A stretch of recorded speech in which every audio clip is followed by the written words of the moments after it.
एक बार एक बहुत ही दुखी व्यक्ति एक महात्मा के पास आकर कहता है, मैं अपने जीवन से बहुत दुखी हूँ। मैं अपने बीवी बच्चों और अपने परिवार को भी खुश नहीं रख सकता। मैं अपने लिए भी कुछ नहीं कर पा रहा हूँ। कभी कभी तो मुझे अपनी ज़िंदगी को ख़त्म कर देने के भी ख्याल आते हैं। आप इतनी साधनाएं करते हैं, इतनी तपस्या करते हैं, क्या आप मुझे कोई ऐसा मार्ग बता सकते हैं जिससे मैं अपने बुरे वक्त से बाहर आ सकूं? मेरा बहुत ही बुरा समय चल रहा है।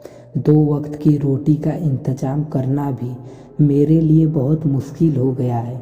अब आप ही बताइए कि ऐसे वक्त में मैं ज़िंदा रहूं तो कैसे रहूं, कैसे अपने परिवार को खुश रखूं? कृपया करके कोई साधारण सा तरीका बताने की कृपा करें ताकि मैं आसानी से समझ सकूं, क्योंकि मैं बहुत पढ़ा लिखा नहीं हूं। अगर आप बड़ी बड़ी ज्ञान की बातें करेंगे तो शायद मैं कभी समझ भी नहीं पाऊंगा। ये सुनकर महात्मा ने मुस्कुराते हुए कहा कि तुम एक काम कर सकते हो मेरा। उसने सामने की तरफ इशारा करते हुए कहा कि उस ऊंची पहाड़ी पर एक मंदिर है और उस मंदिर के पास चींटियों का एक घर है जहाँ पर हजारों चींटियाँ रहती हैं। तुम्हें सुनने में बड़ा अजीब लगेगा, लेकिन वो चींटियाँ उस मंदिर की ज़मीन को खराब कर देती हैं। उस मिट्टी की उपजाऊ शक्ति को वो ख़त्म कर देती हैं, जिसके कारण वहाँ पर कोई भी पेड़ या कोई भी घास पनप नहीं पाती। तुम मेरा एक काम करो, उसके बाद मैं तुम्हें तुम्हारे सवालों का जवाब दूंगा। तुम 7 दिन तक रोज उस पहाड़ी पर जाओ और उस चींटियों के घर को तहस नहस कर दो, उसको तोड़ दो। जब भी तुम्हें कोई चींटियों का घर दिखे मंदिर के आसपास, तो उसे वहीं पर तहस नहस कर देना। लेकिन याद रहे, घर को तोड़ने में कोई भी चींटी मरनी नहीं चाहिए। इस बात को समझने का प्रयास करते हुए वो युवक वहाँ से चला गया। शायद उसको कुछ समझ में नहीं आया था कि महात्मा जी ऐसा क्यों करवा रहे हैं। वो तो उन चींटियों पर अन्याय कर रहे हैं, उनका घर तुड़वा रहे हैं, उन्हें नुकसान पहुँचा रहे हैं। आखिर कौन महात्मा ऐसा करेगा? लेकिन फिर भी उस महात्मा की बात मानते हुए वो अगले दिन से ही पहाड़ी पर जाना शुरू कर देता है। जब वो पहले दिन पहाड़ी पर पहुंचता है तो देखता है कि बहुत सारी चींटियां अपना खाना जुटाने में लगी हुई हैं। सारी चींटियां कतार से चल रही थी और अनाज के छोटे छोटे कण उठाकर अपने घर में जमा कर रही थी। ये देखकर पहले तो उस युवक का मन कमज़ोर पड़ गया। उसने सोचा कि ये इतनी मेहनत करके अपना घर भर रही हैं और मैं इनके घर को तबाह कर दूंगा तो इसको कितना बुरा लगेगा। लेकिन फिर उसने उस महात्मा की बात याद करते हुए उस घर को तोड़ना शुरू कर दिया। जल्द ही चींटियों में हाहाकार मच गया। वो इधर उधर दौड़ने लगी। अभी तक तो कतार में चल रही थी, अब वो बिखर गईं और इधर उधर अपनी जान बचाने के लिए भागने लगी। थोड़ी देर में घर टूट गया और सारी चींटियां इधर उधर छुपने के लिए भाग चुकी थी। ये करने के बाद वो युवक दुखी मन से वापस अपने घर लौट आया। उसका मन परेशान था, दुखी था, पश्चाताप से भरा हुआ था। फिर उसने अपने बिस्तर में रात में लेटे लेटे ही सोचा कि अब तो उन चींटियों का घर तबाह हो चुका है।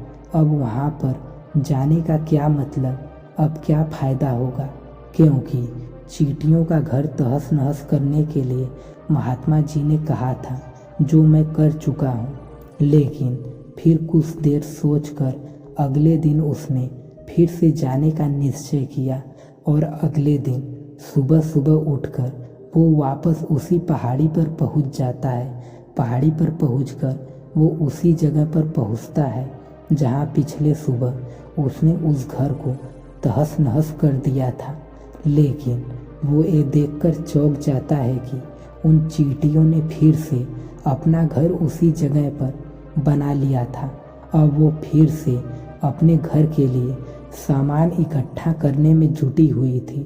उस आदमी को देखकर लगता कि ये चींटियां कितनी मूर्ख हैं। इनको पता है कि कल ही इनका घर इसी जगह पर तबाह किया गया है और उसी जगह पर उन्होंने अपना नया घर भी बना लिया। और ये सोचकर वो आदमी हंसने को हुआ, लेकिन फिर से महात्मा की बात याद करते हुए उसने उन चींटियों का घर फिर से तबाह करना शुरू कर दिया। फिर से उन चींटियों में हलचल मच गई और थोड़ी देर में वो चींटियां इधर उधर अपनी जान बचाने के लिए भागने लगीं। कुछ ही देर में उनका घर फिर से नष्ट हो गया और वो युवक थोड़ा संतोष के भाव से, इस बार तो मैंने अच्छी तरह से उस घर को तबाह कर दिया है, अब तो वो चींटियां यहाँ पर अपना घर बना ही नहीं पाएंगी। इसलिए जाने से पहले उसने उस घर पर ठंडा पानी भी डाल दिया ताकि चींटियां वहाँ पर अपना घर न बना सकें। और इस तरह अपना कर्म पूरा करके वो युवक फिर से अपने घर लौट आया।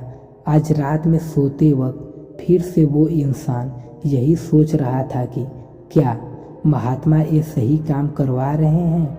क्या किसी का घर तबाह करना किसी सिद्ध पुरुष को शोभा देता है? क्या हो अगर वो महात्मा सिद्ध पुरुष हो ही ना? क्या होगा अगर वो मुझे बेवकूफ़ बना रहे हैं? लेकिन फिर उसने निश्चय किया कि मैं अपने काम को पहले पूरा कर लेता हूँ, उसके बाद ही पता चलेगा कि महात्मा मुझसे ऐसा क्यों करवा रहे थे। और यही सोचकर वो रात में सो जाता है। अगले दिन सुबह उठकर वो फिर से उसी पहाड़ी की ओर निकल जाता है। पहाड़ी पर पहुंचकर वो उसी जगह पर पहुंचता है जहाँ पर उसने उनके घर को तबाह कर दिया था। वो ये देखकर खुश हो जाता है कि वहाँ पर कोई भी घर नहीं था, सारी चींटियाँ वहाँ से भाग चुकी थी। अब उसने सोचा कि अब मेरा रोज रोज आने का क्या प्रयोजन, क्योंकि चींटियाँ तो अपना घर बदल चुकी हैं और महात्मा जी ने मुझे 7वें दिन आने के लिए कहा था, लेकिन आज तो तीसरा ही दिन है। अब बाकी 4 दिन वापस आने का क्या प्रयोजन।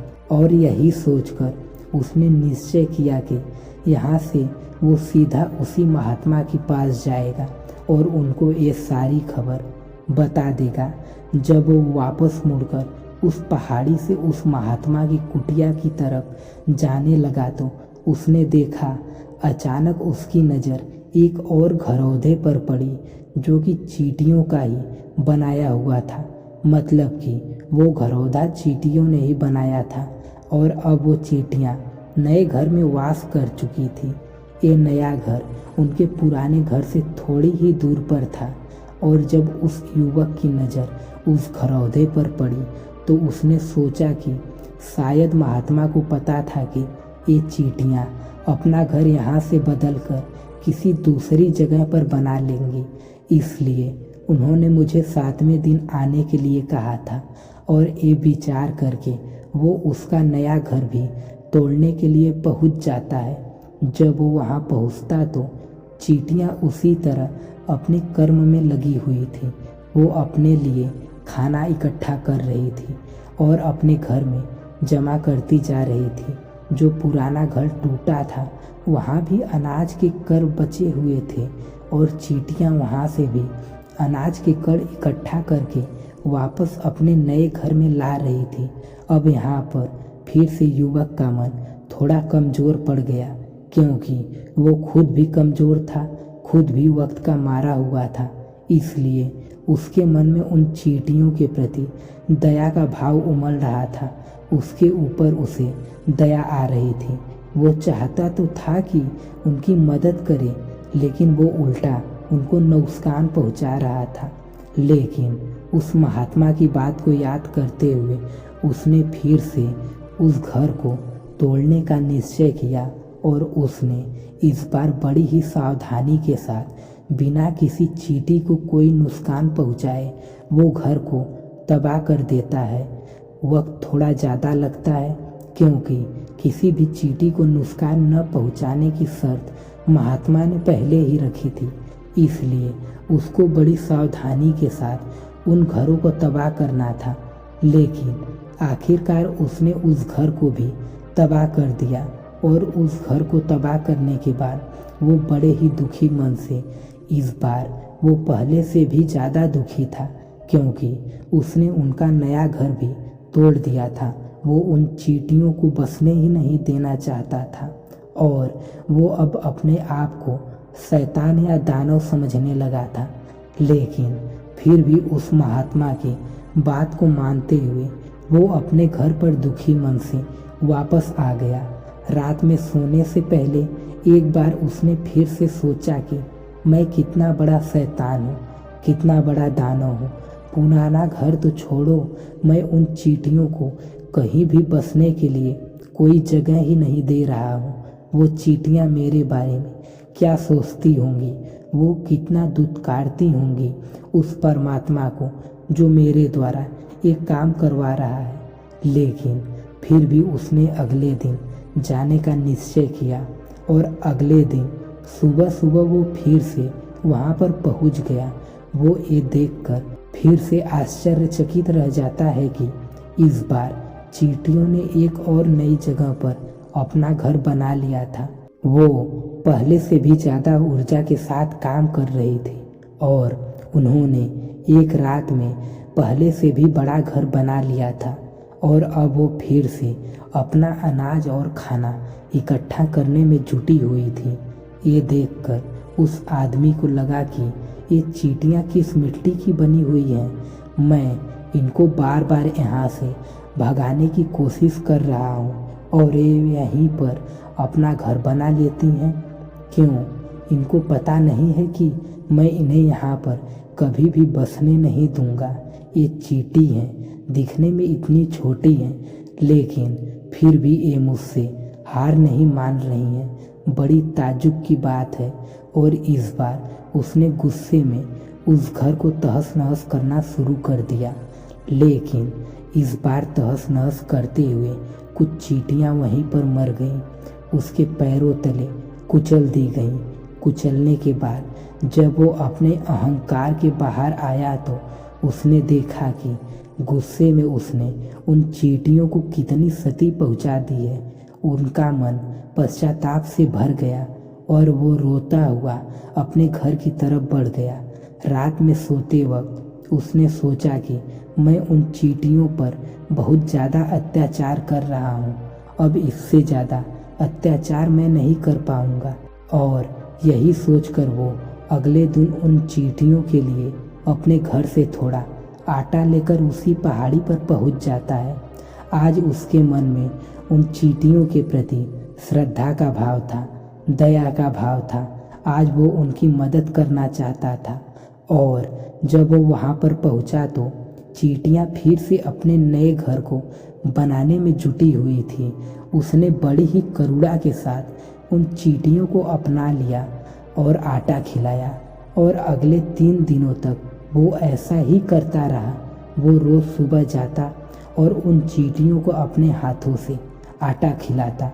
7वें दिन के बाद वो युवक उस महात्मा के पास पहुंचकर हाथ जोड़कर बोलता है कि हे महात्मा, मुझे माफ़ कर देना। मैंने उन चींटियों का घर तबाह करने के लिए बहुत कोशिश की। मैंने उनका घर तबाह भी किया, एक बार नहीं 4-4 बार किया। उनका घर तोड़ा, उसके बाद मैं हिम्मत नहीं कर पाया, उनके घर को नहीं तोड़ पाया। मैं समझ सकता हूँ कि मैंने अपना काम पूरा नहीं किया और इसके बदले आप मुझे वो तरीके भी नहीं बताएंगे जो कि मुझे मेरे बुरे समय से बाहर निकाल सकते हैं। लेकिन मुझे इसका कोई खेद नहीं है। मुझे लगता है कि मैंने जो किया वो सही किया, इसलिए मैं आपसे आज्ञा लेकर वापस जा रहा हूँ। कृपया मुझे वापस अपने घर जाने की आज्ञा दीजिए। ये सुनकर महात्मा ने मुस्कुराते हुए कहा कि अरे बेटा, कहाँ चल दिए? रुको तो सही, जलपान तो कर लो, थोड़ी देर ठहर जाओ, उसके बाद चले जाना। और ये कहकर वो महात्मा उस युवक के लिए पानी लेकर आते हैं। पानी पिलाने के बाद महात्मा उस युवक से पूछते हैं कि तुम मुझे ये बताओ कि आखिर तुम उन चींटियों का घर तबाह क्यों नहीं कर सके? वो चींटियाँ तो छोटी छोटी हैं और तुम इतने विशालकाय हो, फिर भी तुम उन छोटी छोटी चींटियों का घर तबाह नहीं कर पाए। कहाँ है तुम्हारी शक्ति, तुम्हारा बाहुबल? इसका जवाब देते हुए उस युवक ने कहा कि हे महात्मा, मैंने उन चींटियों का घर तबाह किया था, बार बार किया था। एक बार तो अपने गुस्से में मैं उन चींटियों को भी हानि पहुंचा दी थी, लेकिन जिस दिन मैंने उनको हानि पहुंचाई उसी दिन मेरे को लगा कि मैं इनको क्यों हानि पहुंचा रहा हूँ, क्यों इनको इतनी तकलीफ दे रहा हूँ। और उसी दिन से मैंने उनको क्षति पहुंचाने की बजाय, नुकसान पहुंचाने की बजाय उनकी सहायता करनी शुरू कर दी। ये सुनकर उस महात्मा ने कहा कि यही तो सीखने की बात है। एक छोटी सी चींटी हमें जीवन का संदेश दे जाती है। मैंने तुम्हें उन चींटियों का घर तबाह करने के लिए नहीं भेजा था, मैंने तुम्हें भेजा था ताकि तुम उन चींटियों से कुछ सीख ले सको। तुम्हें क्या सीख मिली उन चींटियों से, क्या मुझे बता सकते हो? ये सुनकर उस युवक ने पूरी कहानी बता कर दी। पूरी कहानी सुनाने के बाद महात्मा ने मुस्कुराते हुए कहा कि बेटा, पहली सीख जो इन चींटियों से लेनी थी वो ये थी कि तुमने कितनी ही बार इनके घर को तोड़ने की कोशिश की, कितनी ही बार प्रयास किया कि उनका घर तबाह हो जाए, लेकिन वो हर बार अपना नया घर बना लेती थी। उन्होंने कभी भी हार नहीं मानी। अगर वो हार मान लेती तो वो चींटियाँ तुम्हें वहाँ पर नहीं मिलती। जीवन कार्यशीलता का नाम है, कर्मशीलता का नाम है, लेकिन हम मनुष्य एक दो बार हार मिलने पर ही टूट जाते हैं, हताश हो जाते हैं और फिर जीवन में प्रयास ही नहीं करते। और कुछ लोग तो अपनी ज़िंदगी को ख़त्म करने पर उतारू हो जाते हैं। लेकिन जानवरों में तुमने एक बात देखी होगी कि वो अपना जीवन खुद से, स्वयं से कभी ख़त्म नहीं कर सकते। तुमने कभी नहीं सुना होगा कि किसी जानवर ने आत्महत्या कर ली, चाहे वो जानवर कितना ही भूखा क्यों ना हो, कितना ही दुखी क्यों ना हो, लेकिन वह अपने जीवन के लिए हमेशा संघर्ष करता है। लेकिन वहीं पर दूसरी तरफ हम मनुष्य एक दो बार हताश होने पर ही अपना जीवन खत्म कर लेते हैं। जीवन तो कर्मशीलता है, कर्म करने का नाम है। जीवन और मृत्यु आखिरी विश्राम है, परम विश्राम है। इसलिए मृत्यु से पहले कर्म करना कभी मत छोड़ना, क्योंकि मृत्यु के बाद तो तुम परम विश्राम में चले ही जाओगे। तो उसके पहले कर्म करना क्यों छोड़ रहे हो, क्यों हताश हो रहे हो? अगर तुम्हारा एक घर टूट गया है तो दूसरा घर बनाने का प्रयास करो, कोशिश करो। और कोशिश करने वालों की कभी हार नहीं होती। ये तुम उन चींटियों से देख चुके हो। देखने में तुमसे कितनी छोटी हैं वो चींटियाँ और तुम उनसे बड़े हो, लेकिन उनका मन तुम्हारे मन से इतना बड़ा है, इतना विशाल है, इतना दृढ़ संकल्पी है कि इतनी बार घर टूटने पर भी उन चींटियों ने कभी हार नहीं मानी। दूसरी सीख यह है कि जब भी हमारे ऊपर बुरा समय आता है, हमें लगता है कि ये समय कभी नहीं जाएगा, ये समय मेरे जीवन को बर्बाद कर देगा, मुझे कभी नहीं जीने देगा। और अपनी इन्हीं ख्यालों से, अपनी इन्हीं विचारों से, जिनका असलियत में कोई भी अस्तित्व नहीं है, वो सिर्फ विचार हैं, और वही विचार हमारे मन को दुखी कर देते हैं और इसलिए हम प्रयास करना भी छोड़ देते हैं। लेकिन तुम खुद सोचो कि बार बार प्रकृति हमें क्षति पहुंचाएगी, नुकसान पहुंचाएगी, लेकिन कब तक पहुंचाएगी? अगर हम बार बार फिर से उठ के फिर से नया प्रयास करते रहेंगे तो प्रकृति भी हमारे सामने घुटने टेक देगी और वो भी एक दिन हमारे ऊपर दयावान हो जाएगी, कृपालु हो जाएगी और वो हमें सब कुछ देने लगेगी जिसकी हमने कभी कामना भी नहीं की थी। ने खुद देखा होगा कि तुम उन चींटियों को तबाह करने के लिए पहुँचे थे, लेकिन बाद में तुम ही उन चींटियों को अनाज और आटा देने लगे। तुम ही उन पर कृपालु हो गए क्योंकि तुमने देखा कि वो चींटियां हार नहीं मान रही हैं। और इसी तरह अगर तुम भी अपने जीवन में कभी हार नहीं मानोगे तो एक न एक दिन ये प्रकृति तुम्हें वो सब कुछ देगी जो तुम अपने जीवन में पाना चाहते थे। इसलिए दो सीख याद रखना, कर्मशीलता कार्य करते जाना और दूसरा कि एक न एक दिन प्रकृति तुम्हारी उस कर्म का परिणाम तुम्हें अवश्य देगी। दोस्तों, उम्मीद करता हूँ कि आपको इस छोटी सी बौद्ध कहानी से ज़रूर कुछ सीखने को मिला होगा। अगर आप हमारे चैनल पे नए हैं तो चैनल को सब्सक्राइब करके वीडियो को लाइक कर दें और बेल नोटिफिकेशन को ऑन कर लें ताकि ऐसी ही हमारी हर एक नई वीडियो सबसे पहले आप तक पहुंच सके। मिलते हैं नए वीडियो में, तब तक के लिए धन्यवाद।